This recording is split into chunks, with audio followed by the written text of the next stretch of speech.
Did French President Emmanuel Macron make a campaign promise that Europe must be ready to accept up to 60 million refugees over the next 20 years from Africa and the Middle East? No, that's not true.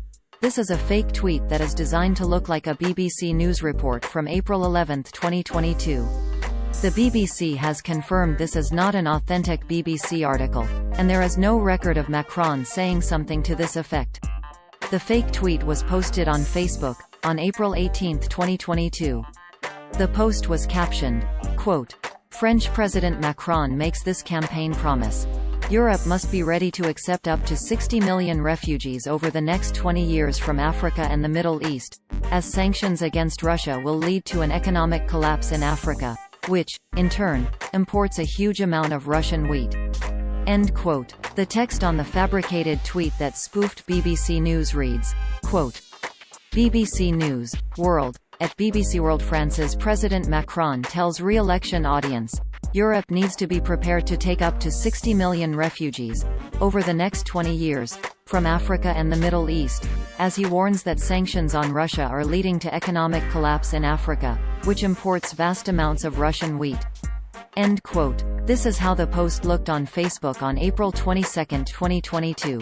Image source: Facebook screenshot taken on Friday, April 22, 20 hours 9 minutes and 58 seconds 2022 UTC. Lead Stories reached out to the BBC press office to ask if there was any truth to this tweet.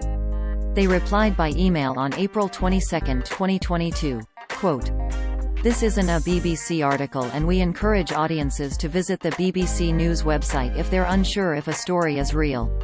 End quote. A web search for the purported Macron quote did not return any reputable news reporting that Macron had said this. Search results showed several fact checks debunking the spoof and several sites that were amplifying the fake tweet, such as a message board of this QAnon site greatawakening.win, and a Twitter account. The Getty Images photo in the fake tweet did appear in a real BBC article on April 11, 2022, titled, "French Elections. Macron targets Le Pen as runoff campaign begins." This is how that article appeared in a real BBC World tweet. Quote, "French elections. Macron targets Le Pen as runoff campaign begins https://t.co/v14 Obohorn. BBC News. World. At BBC World. April 11, 2022. End quote.